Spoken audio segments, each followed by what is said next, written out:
Hello friends, welcome back to my channel. இன்றைய நாள் வந்து எப்படி போச்சுன்னு பார்க்கலாம். இன்றைக்கி வந்து எங்கள் ஏரியாவில் வந்து ஒரு பாம்பு வேறு வந்துருச்சு. ஓகே, என்னோடய சேனல் வந்து ஃபஸ்ட் டைமாக பார்க்குறீங்கன்னா சப்ஸ்கிரைப் பண்ணிவிட்டு பாருங்கள். வாங்க இப்போ வீடியோ கண்டினியூ பண்ணலாம். காலையில் ஒரு 6:30க்கெலாம் நான் எந்திரிச்சிட்டேன். இப்போ மார்னிங் வியூ நீங்கள் பாருங்கள்.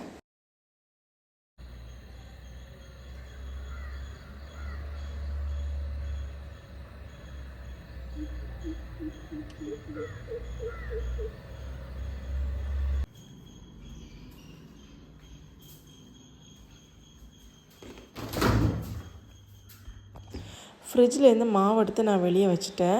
வீடு பார்த்தீங்கன்னா ஃபுல்லாக பாத்திரமாக இருக்கும். குப்பை கூட இருக்காது, ஆனால் பாத்திரமாக தான் இருக்கும் ஃபுல்லாக. எல்லாம் ரிஷியோட வேலை தான் இது.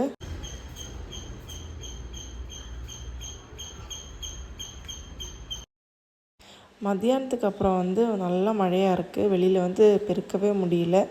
இன்றைக்கி பெருக்கலான்னு பார்த்துட்ருக்கேன். சரி, வேலையெல்லாம் முடிஞ்சுட்டு பெருக்கலாம். இப்போ ஒரு ஸ்டவ்வில் வந்து இட்லி வச்சுருக்கேன். அடுத்த ஸ்டவ்வில் வந்து தண்ணி சூடு பண்ணதுக்காக வச்சுருக்கேன். இப்போ அது ரெண்டும் வந்து ரெடி ஆகிறதுக்குள்ளாடி நம்ம வந்து ட்ரெஸ் எல்லாம் வந்து மிஷினில் லோட் பண்ணிட்டு வரலான்னு வந்து நான் மேலே போயிட்டுருக்கேன். மிஷின் வந்து மேலே தான் வச்சுருக்கோம்.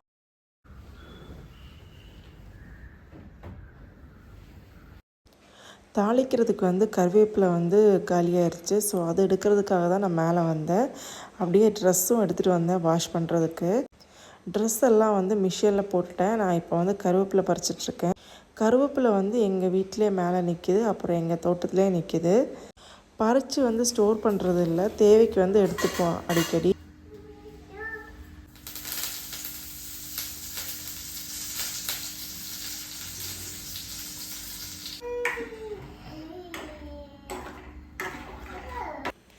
இன்றைக்கி மார்னிங் பிரேக்ஃபாஸ்ட் என்னென்னு பார்த்தீங்கன்னா, கொஞ்சமாக மாவு ஊற்றி இட்லி பண்ணியிருக்கேன்.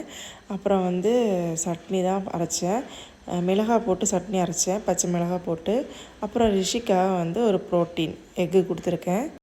அவ்வளோதான் இன்றைக்கி மார்னிங் பிரேக்ஃபாஸ்ட்டு. அப்புறம் பார்த்திங்கன்னா, துணி வந்து ரெடி ஆயிடுச்சுன்னு மிஷின் வந்து சவுண்ட் போட்டுட்டு இருந்தது. சரி, நம்ம வந்து துணியை விரிச்சிட்டு அடுத்த வேலையை பார்க்கலாம் அப்படின்னு மேலே வந்துட்டேன். இப்போ மொட்டை மாடிக்கு தான் வந்து துணியை வந்து காய வச்சிட்ருக்கேன். நான் எப்போ மொட்டை மாடிக்கு போனாலும் வந்து வீடை வந்து சுற்றி ஃபுல்லாக பார்ப்பேன், வெளியிலலாம் பார்ப்பேன். ஏன்னா வந்து எங்கள் வீட்டிலேருந்து பார்க்கும்போது வந்து மேலே மொட்டை மாடிலேருந்து பார்க்கும்போது அவ்வளோ அழகாக இருக்கும். எல்லாமே ரொம்ப ஹைட்லேருந்து பார்க்குறதுனால நல்லாயிருக்கும். அதனால் நான் எப்போவுமே பார்க்குறது வழக்கம்.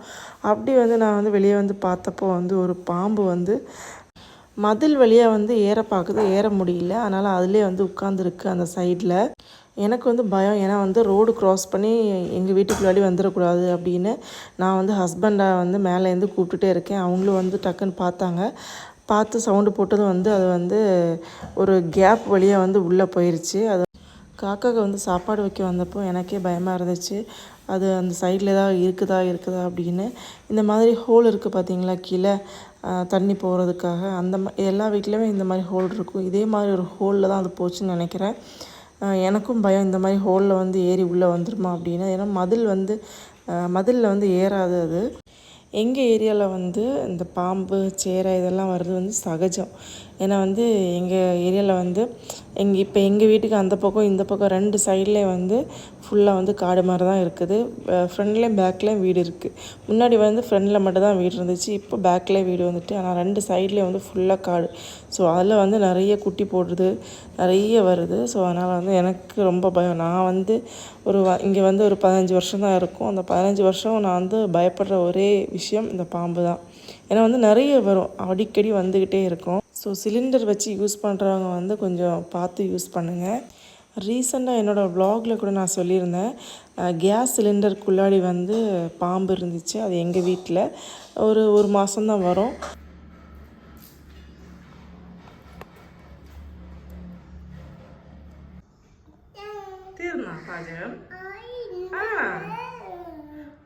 காலு நேர வச்ச மக்களா, குட் பாய்.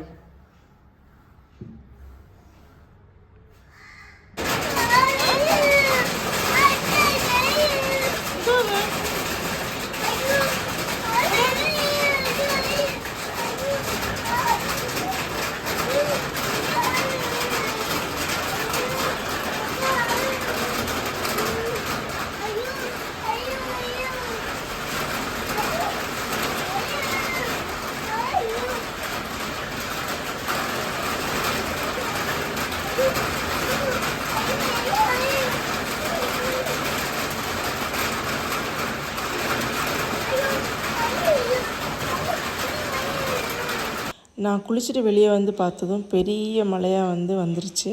நிற்காமல் பெஞ்சிக்கிட்டே இருந்தது.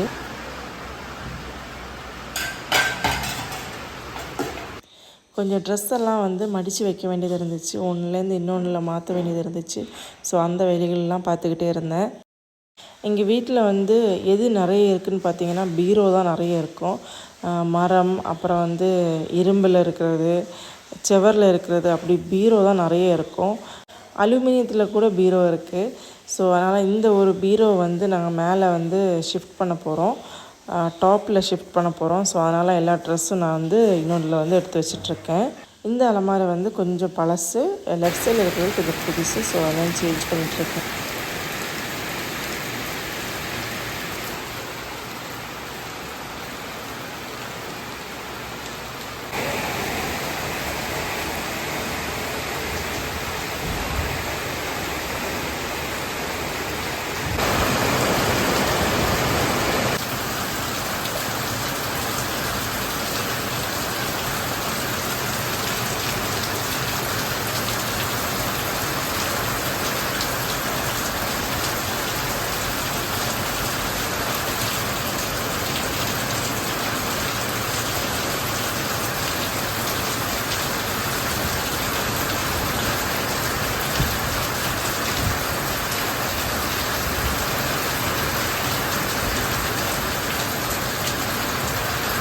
மணி 11 இருக்கும். ரிஷிக்கு ஸ்நாக்ஸுக்காக பேரக்காய் தான் நான் கட் பண்ணி கொடுக்க போகிறேன்.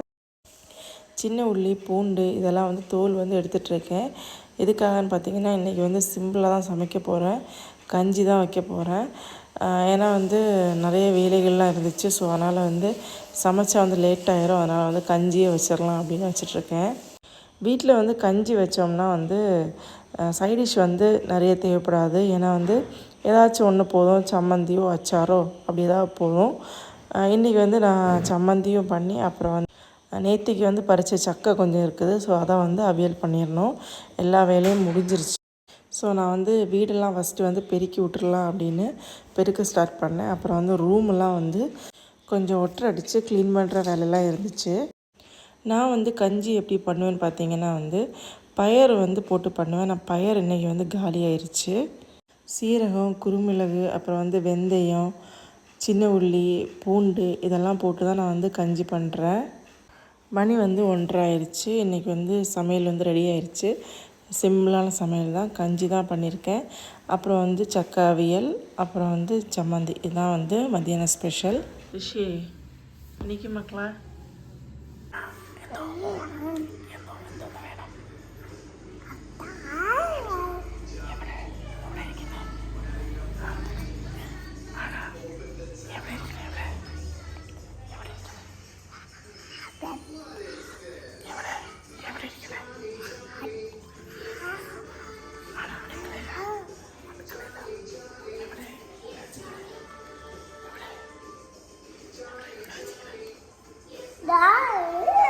இப்போ என்னோட சவுண்டு வந்தது எனக்கு.